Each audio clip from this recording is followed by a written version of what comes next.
sobre família. Enquanto a equipe técnica ali abra a palavra do Senhor Deus em 2º livro das Crônicas, primeiro, capítulo 4, verso 9. Primeiro livro das Crônicas, não é de Nárnia, por favor. Crônicas, primeiro capítulo 4, verso 9.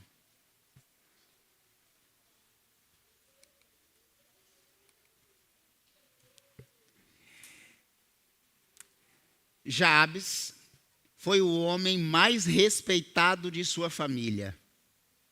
Sua mãe lhe deu o nome de Jabes, dizendo: com muitas dores o dei à luz. Jabes orou ao Deus de Israel: abençoa-me e aumenta as minhas terras, que a tua mão esteja comigo, guardando-me de males e livrando-me das dores. E Deus atendeu ao seu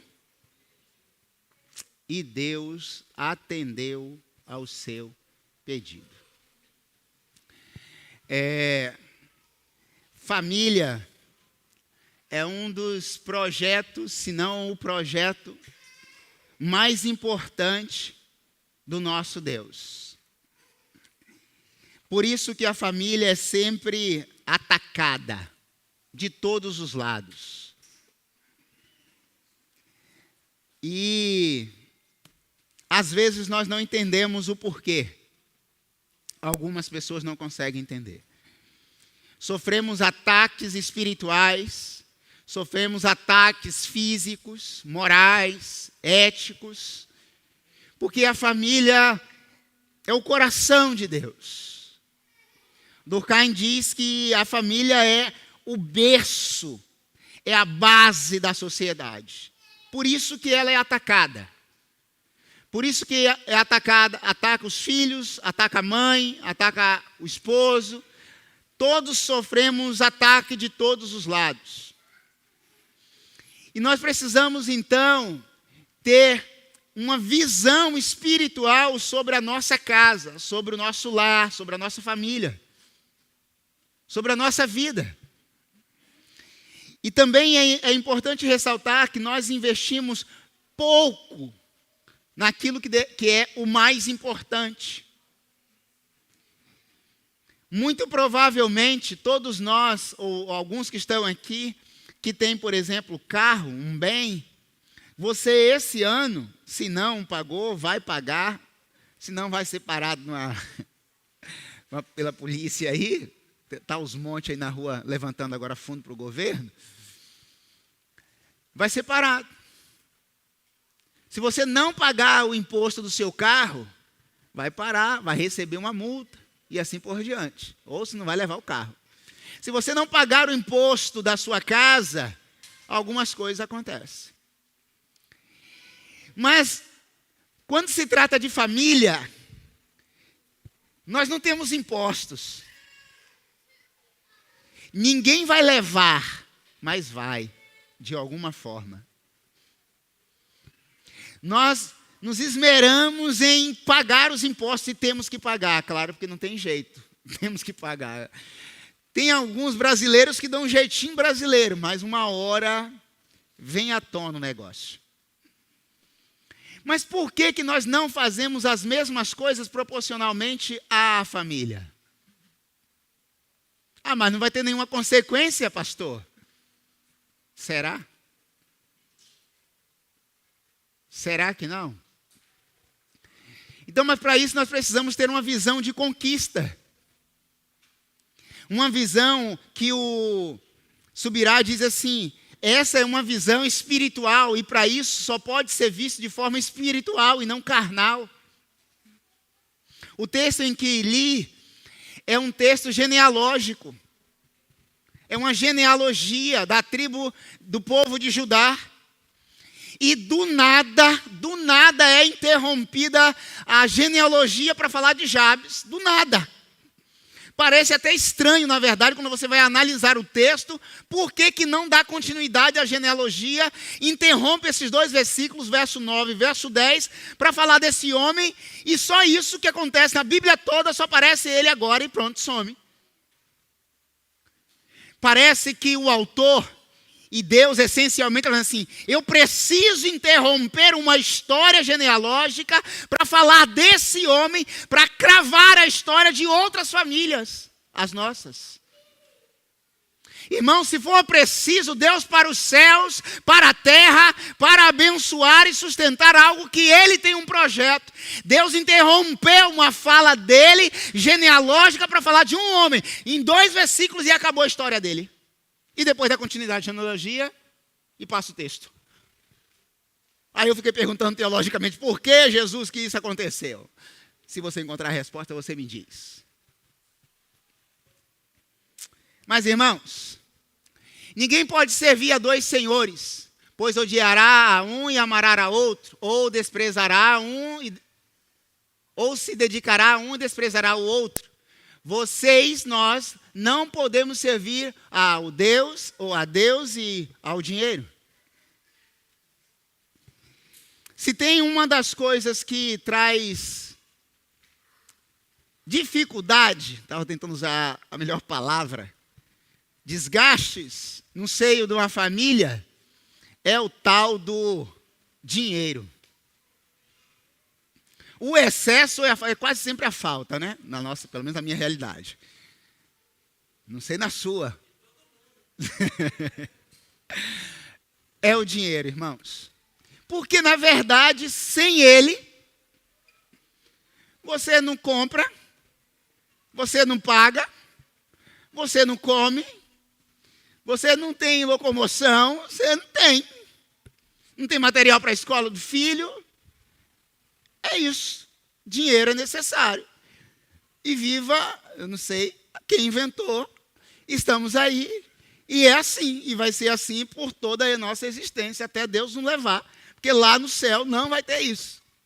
Mas aqui, até lá, precisamos dele. Por isso que você trabalhou hoje o dia inteiro, se dedicou o dia inteiro. Não vai dizer, é porque eu sou apaixonado, pastor, pelo que eu faço. Pode ser, também. Mas se essa paixão não te desse um salário, você ia assim, cedo, 5 horas da manhã, 4, 3? Duvido. Só se você for um cara especial, assim, tá. Eu faço por amor, pastor. A minha conta de água, luz, internet, aluguel, é tudo pago com amor. Trabalho na educação, irmãos, aí eu vejo o pessoal falando assim, não, é por amor. Eu falei, me dá o seu amor do mês. Você fez mestrado, doutorado, para receber 11 mil reais, desconta 3 mil reais do governo de imposto de renda e INSS, e aí é por amor. Não, irmão, trabalhou por quê? Para sustento mesmo. Porque se eu ganhasse 11 mil reais em casa, eu ia ficar em casa. Alguém já disse, um filósofo, irmão da Camila, trabalhar é bom. Se puder evitar, é melhor ainda.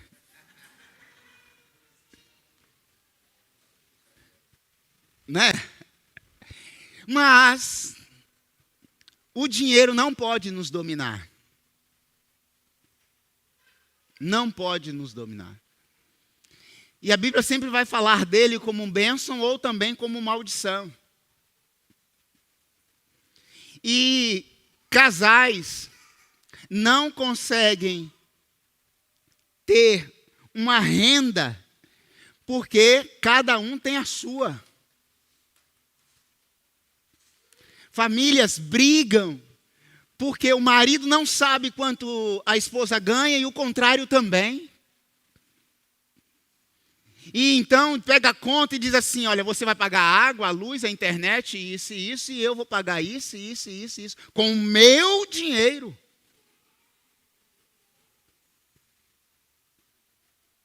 Irmãos, quem tem uma visão de conquista para a família entende que o trabalho integral em casa é único.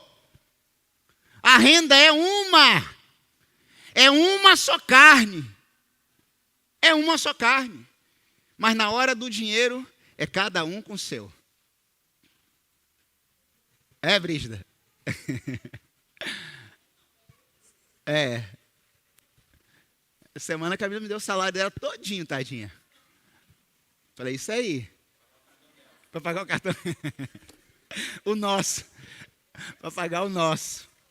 Temos um cartão, uma conta e uma dívida. Que fique claro, né? Uma dívida. Uma dívida. Irmãos, não existe família dividida financeiramente.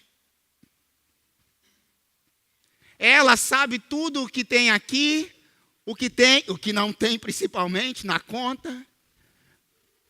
O que não tem é fácil saber, né? O que tem.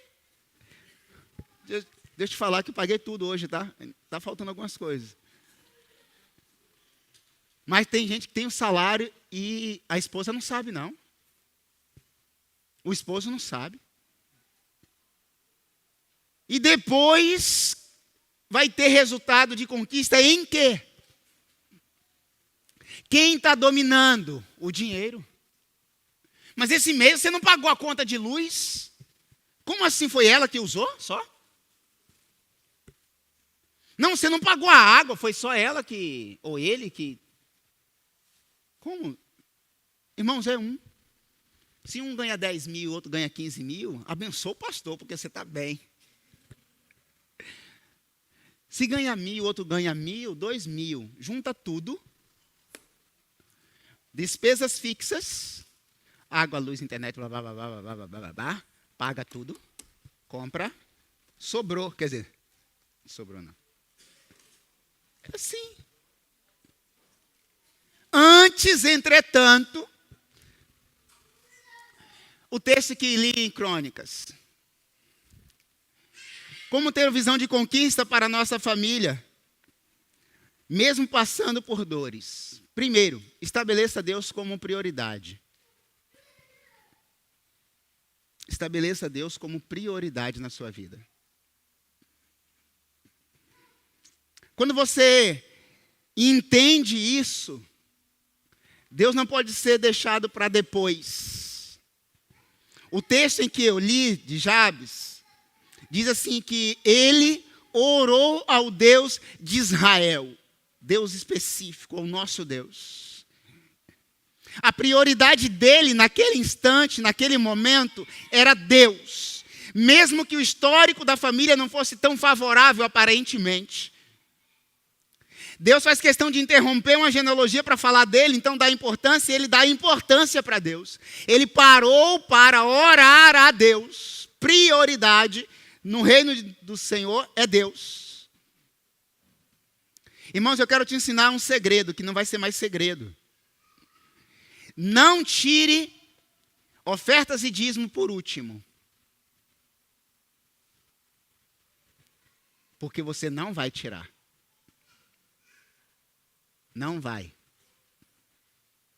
Se sua renda é 2, você tem 1.800. Pronto. Aí sim, a partir dos 1.800, você vai se organizar. Isso é prioridade. É isso que uma família financeiramente organizada faz. Deus é prioridade. Eu não espero, porque aqui entre nós, se nós formos esperar pagar tudo que tem para ser fiel, vai faltar ainda, todo dia, toda semana vai faltar. Prioridade no reino de Deus é honrar a Deus. Provérbios 3 afirma que honre o Senhor com os seus bens e com as primícias de toda a sua renda, e os seus celeiros ficarão completamente cheios, e os seus lagares transbordarão de vinho. Honre a Deus primeiro. Primeiro Deus. Em Mateus nós lemos isso, que buscar em primeiro lugar o reino de Deus e a sua justiça, e as demais coisas vos serão acrescentadas. Uma família que tem uma visão de conquista, ela prioriza Deus. Ela coloca Deus em primeiro lugar, primeiro lugar, primeiro lugar, primeiro lugar sempre. Porque se você colocar Deus em segundo, Ele vai ser segundo, terceiro e assim por diante. Não vai acontecer nada na sua vida espiritualmente falando.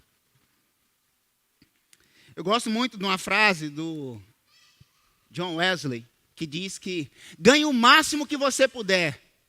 Economize o máximo que você puder. Dê o máximo que você puder. Trabalhe o máximo que você puder. Conquiste o máximo que você puder. Mas dê o máximo que você puder.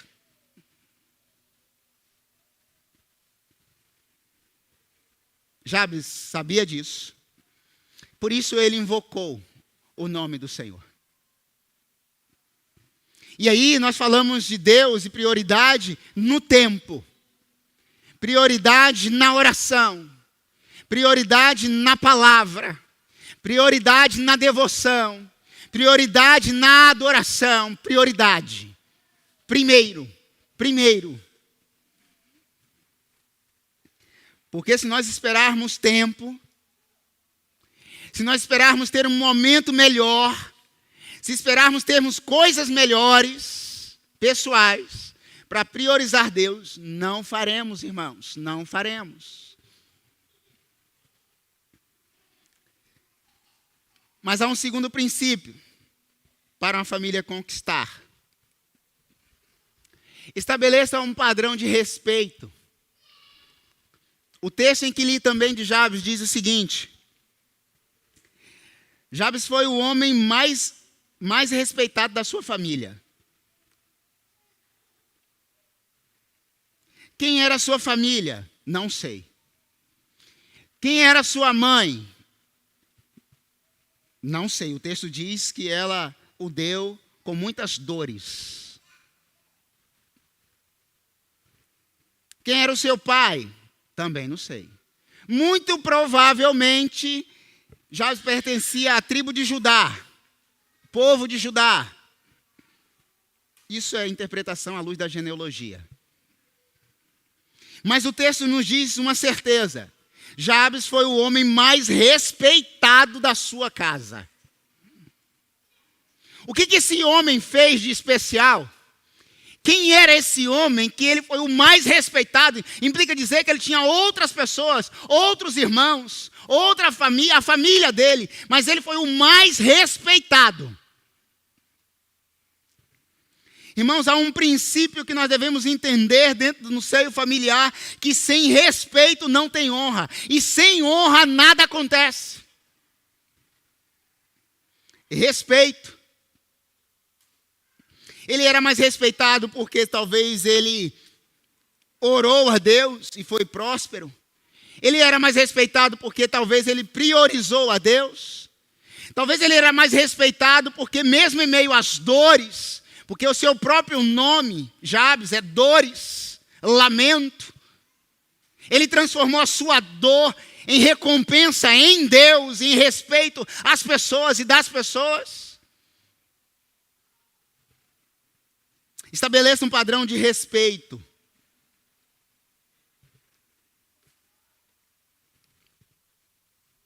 Vamos ler esse texto, 1 Timóteo 5, 8. Todos. Se alguém...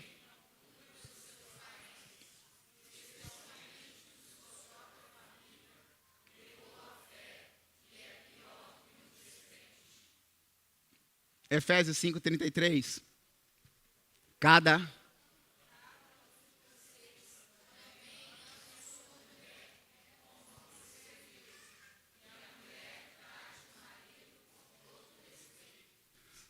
Os dois textos falam sobre honra e respeito. Sem respeito em casa, não tem prosperidade. Sem respeito em casa, não tem ação e manifestação divina. Conquistar alguma coisa requer respeito. E Jabes era o homem mais respeitado da sua família. Quer desonrar um homem, desrespeite-o. Quer ter afeto de uma mulher, respeite-a. Agostinho disse: na essência somos iguais, nas diferenças nos respeitamos. Quando nós perdemos o respeito, perdemos tudo. Perdemos tudo. Quando nós temos respeito pelo outro em casa, não teremos respeito pelos de fora. Pode ter até aparentemente respeito, mas uma hora já era. Comece pelos de casa, para depois fora. Jabes conquistou o respeito da sua casa. Terceiro e último. Seja específico e intencional com Deus. Jabes não ficou buscando justificativas, achando que parece que Deus não ia... Deus já sabe, irmãos. Deus já sabe. Mas Ele quer ouvir de nós algo direto e reto, sem mimimi com Deus. Eu sei que com mimimi nós entendemos muito entre nós, mas com Deus é direto mesmo. É linha direta, Senhor, eu estou assim, assim e assim. Então, seja intencional com Deus, específico com o Senhor. Honre a Deus. E qual foi a oração de Jabes? Primeira coisa que ele diz: abençoa-me. O texto diz isso. Abençoa-me, Senhor. Irmãos, não é vergonhoso pedir para Deus: abençoa-me. Me dá, Deus. Eu preciso, Pai. Abençoa-me. O problema não é pedir, o problema é quando recebo e eu não transfiro a bênção. O problema é quando eu sou abençoado e a bênção fica só comigo. Isso não é bênção, irmãos. Bênção, quando é bênção, ela chega em mim e espalha para outros irmãos. E isso é bênção. Se você recebe e não abençoa outros, isso não é bênção, pode ser qualquer outra coisa. Tanto é que ele foi próspero e todos foram abençoados com ele. Então a primeira oração dele foi sendo intencional com Deus, específico com Deus: abençoa-me, Pai. E ele vai mais longe. Não só me abençoa, bem específico, aumenta as minhas terras.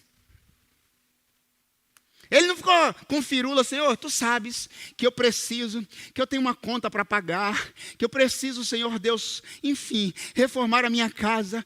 Não, não. Deus, me dá um salário melhor. Pai, me dá estrutura para ter algo melhor. Deus, me dá um salário melhor, mais digno, para cuidar da minha casa, bem específico. Ele foi específico: aumenta as minhas terras. Está errado, irmãos? Não. Deus é Pai. Quando o seu filho chega, e eu acho que ele já fez isso, ou ela, quando é menor, sim, quando é maior já começa a criar rodeios, né? Mas quando o filho vai pedir alguma coisa, o que ela faz, ou ele faz? Me dá. Não fica assim: mãe, tu sabe, né, que eu me comportei bem. Essa não é a função do filho, não, irmão. A função nossa é corrigir, não é do filho. Não, chega assim: mãe, ou pai, me dá. Até um eipo, né, Juarez? Você vai falar que pode ou que não pode. Deus é Pai. Eu preciso ser específico para Deus. Me dá terras. Eu peço a Deus: me dá esse lote aqui. Me dá. Como pai, como filho, eu vou pedir. Ele vai falar sim ou não, mas eu vou pedir. Quando o filho pede, você dá sempre? Não, porque nem sempre pode. Mas Deus pode sempre. Cabe a Ele dar ou não. Mas já foi bem específico: me dá muitas terras. Igreja, vamos aprender a pedir. Não é determinar. Não existe isso. É pedir com humildade, com um coração devoto, com um coração sincero. Mas só que ele diz: me abençoa, me dá a terra, mas que a tua mão esteja comigo. Eu não quero ir só. Eu não quero conquistar nada só. Eu não quero muita terra e o Senhor distante, porque eu quero que o Senhor seja prioridade. O Senhor venha comigo. O Senhor vai me dar terra, mas o Senhor vem. O Senhor vai me dar um carro novo, mas que o Senhor venha à frente. O Senhor vai me dar uma casa, que o Senhor venha à frente. O Senhor vai me dar um emprego digno, que o Senhor vai à frente. Porque é assim, irmãos. Nós pedimos, Deus nos dá e depois nós esquecemos dele. Ele está falando, fazendo questão, mas que a tua mão esteja comigo. Porque aqui entre nós, se Deus recolher a mão, acabou. Então, enquanto Deus está com as mãos estendidas, Ele continua abençoando e sustentando. Peça para Deus nunca recolher as mãos, que é isso que o profeta diz. E guarda-me dos males, e livra-me das dores, porque o seu nome, dores. Por que dos males? Irmãos, toda vez que nós conquistamos algumas coisas, ou almejamos conquistar alguma coisa para a nossa casa, sempre vem algumas afrontas. Está querendo aparecer, está querendo ser melhor, está querendo isso. Ele está dizendo assim, eu preciso das tuas mãos, preciso da tua bênção, preciso de mais terra, mas que o Senhor possa me livrar dos males. Eu não sei o que Jabes tinha, mas ele fala assim, mas também me livra das dores. Essa foi a oração dele. 5 frases. Uma verdade estabelecida. A última parte do texto. E Deus ouviu e abençoou. Eu diria que uma das orações mais curtas da Bíblia. Você não vai encontrar Jabes em nenhum outro lugar no texto sagrado. Só nesses 2 versículos. E nós estamos falando dele aqui, no meio de uma genealogia. Genealogia ensina, tá? O homem mais respeitado da sua casa. A minha pergunta, irmãos, para finalizar é: você tem priorizado Deus? Na sua casa, na sua vida, tem priorizado Deus? Você tem sido uma pessoa que respeita e outras pessoas na sua casa? Você tem sido intencional com Deus? Específico com Deus? Mas ninguém pede algo a Deus se ela sabe que ela não é fiel a Ele. Eu, pelo menos, evito algumas coisas se eu não estou sendo fiel em alguma área. Porque é desrespeitoso você pedir para o seu pai algo que você não o respeita, não o honra. É até indigno. Então Deus está te falando e nos falando nessa noite, para que a nossa família, as nossas famílias, venham a ser famílias prósperas e que venham conquistar algumas coisas. Priorize Deus. E ele respondeu Jabes. E ele vai nos responder. Se bater, eu vou abrir. Se pedir, eu vou dar. Ele promete. Não é jargão de pastor. A palavra.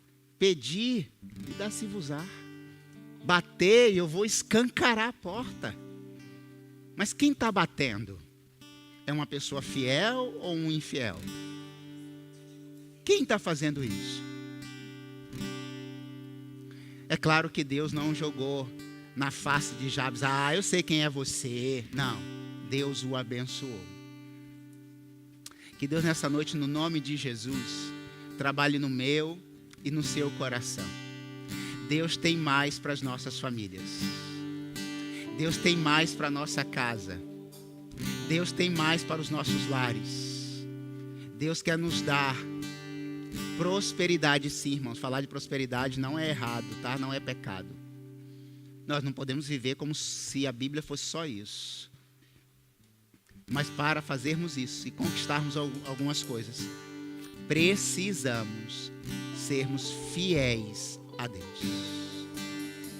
Eu louvo a Deus pela vida de todos vocês que estão aqui, porque colocar 50 pessoas na quinta-feira é quase que uma missão impossível para a nossa comunidade de fé. E eu sonho ainda que essa cultura mude, porque a nossa prioridade no domingo é uma, a nossa prioridade na quinta-feira é outra. A Deus. Parece que Deus de domingo é um e o Deus da quinta é outro. A pergunta é, e se ele voltar na quinta? Quer dizer, ele pode voltar a qualquer hora, né? Sei lá, não tem tempo, né? Enfim, é só uma metáfora, né? Para a gente entender. Nos coloquemos de pé. Nós vamos viver nosso momento